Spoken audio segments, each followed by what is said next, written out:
Release అయింది కదా యాత్ర 2. అంటే అది కూడా ఏంటంటే జగన్ గారిని కొంచెం గ్లోరిఫై చేస్తున్నారు ఇలా అనేది జరిగినా కూడా అది కూడా ఏంటంటే ఓదార్పు యాత్ర వీటి పరంగా జరిగిందనమాట. యాక్చువల్గా స్వీరింగ్ ఇన్ సెరమనీతో ఎండ్ అయిపోయింది అది. సో అయితే ఆ డైరెక్టర్ గారికి ఏంటంటే తర్వాత ఒక 2 ఎకరాలు మదనపల్లి లాంటి ఒక ప్లేస్లో 2 ఎకరాలు ఫిలిం ఫెసిలిటేషన్ స్టూడియో కోసం ఇచ్చారు. సో దాన్ని ఏంటంటే ప్రతిపక్షాలు గగ్గోలు పెట్టి 2 ఎకరాల రాజకీయం మొండగా నడిచింది కదా. సో మీరు ఇప్పుడు ఈ సినిమా తీశారు, 2 పాటలు తీశారు మీరు పైగా. ఇప్పుడు రేపొద్దున మీకు అలాంటి ఫేవర్ ఏదన్నా ఒక జరిగితే కనుక మీకు ఆల్మోస్ట్ వీళ్ళు దీనికి రెడీగా ఉంటారు కదా, మరి మీరు వాటిని ఎదుర్కోవడానికి రెడీగా. ఇప్పుడు ఇక్కడ పాయింట్ ఏంటంటే నాకు నిజంగా ఆ డీటెయిల్ నాకు తెలియదు యాత్ర 2కి సంబంధించింది. అంటే నేను అక్కడ ఇంటర్వ్యూ ఎవరో నాకు చెప్పింది మాత్రం ఇది ఏదో 2019 ఆ టైంలో పెట్టుకున్న ఒక దాంతో what ever his intention the directors what he wants to do for the people. కాకపోతే ఇప్పుడు ఈ సినిమా మూలాన మీరు ఇంటెన్షన్ మీరు దాన్ని రుద్దటానికి ఛాన్స్ ఉంది. But I don't know the details, so I don't want to comment. So ఇప్పుడు నా వరకు వచ్చేసరికి నేను ఇలా ఫిల్మ్ ఇండస్ట్రీ పెట్టి ఉద్ధరించాలి ఈ ప్రాంతం అలాంటి ఉద్దేశం నాకు ఏమాత్రం లేదు.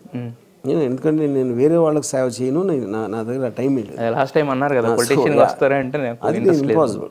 సో అలాంటి ఏదో నాకు వాళ్ళు ఏదో ఒక ల్యాండ్ ఇలాంటి ఇచ్చి నాకు వాళ్ళు ఇచ్చినా కూడా నేను తీసుకోను. ఎందుకంటే దాన్ని నెత్తి మీద పెట్టుకుని నేను కష్టపడాలి, ఆ ఉద్దేశం నాకు లేదు.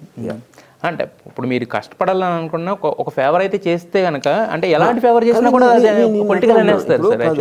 కనపడకుండా చేసే ఫేవర్ ఉంటుంది, కనిపించి చేసే ఫేవర్. ఇప్పుడు మీరు ఇందాక చెప్పింది యాత్ర 2ది మై రాఘవ్కి గవర్నమెంట్ ల్యాండ్ ఇచ్చారు, అది ఫేవర్ అనుకుంటే కనిపించి చేసేది కదా, అలాంటివి నేను తీసుకున్నాను. కనపడకుండా చేసింది అంటే అది నేను చెప్పినా మీరు నమ్మరు లేదని మీరు వచ్చింది ఊహించుకోండి. అది చెప్పక్కర్లేదు, చెప్పినా కూడా నమ్మే అవకాశం. బట్ కాకపోతే ఏదో ఒకటి ఆశించి అయితే చేస్తాం కదా సార్. అదర్ దాన్ నేను కేవలం చేసింది నాకు సబ్జెక్ట్ మ్యాటర్ మీద ఉన్న ఇంట్రెస్ట్ దాసరి కిరణ్ యాజ్ ప్రొడ్యూసర్గా నాకు ఇచ్చింది, అంతకన్నా ఏం లేదు.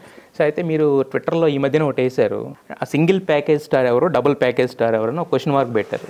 సో మీకు క్లారిటీ వచ్చిందా అసలు ఎవరిని ఉద్దేశించి చేశారు సార్? అటు వీటి మాకైతే ఏం అర్థం కాలేదు యాక్చువల్గా. నేను మర్చిపోయాను అది చదవండి ఒకసారి. ఏంటది సింగిల్ ప్యాకేజ్ స్టార్ ఎవరు డబుల్ ప్యాకేజ్ స్టార్ ఎవరు క్వశ్చన్ మార్క్, అంతే, ఇంకేం లేదు. ఇప్పుడు సింగిల్ ప్యాకేజ్ స్టారు పీకే ఆబ్వియస్, డబుల్ ప్యాకేజ్ షర్మిల గారు. మరి అదే క్లారిటీ ఇచ్చేయచ్చు కదా సార్, మా కన్ఫ్యూజన్ ఎవరిని ఉద్దేశించి చేస్తే మీకు పోతుంది కదా, అట్లీస్ట్ వినటానికి కొంచెం ఇది ఉన్నారు కదా.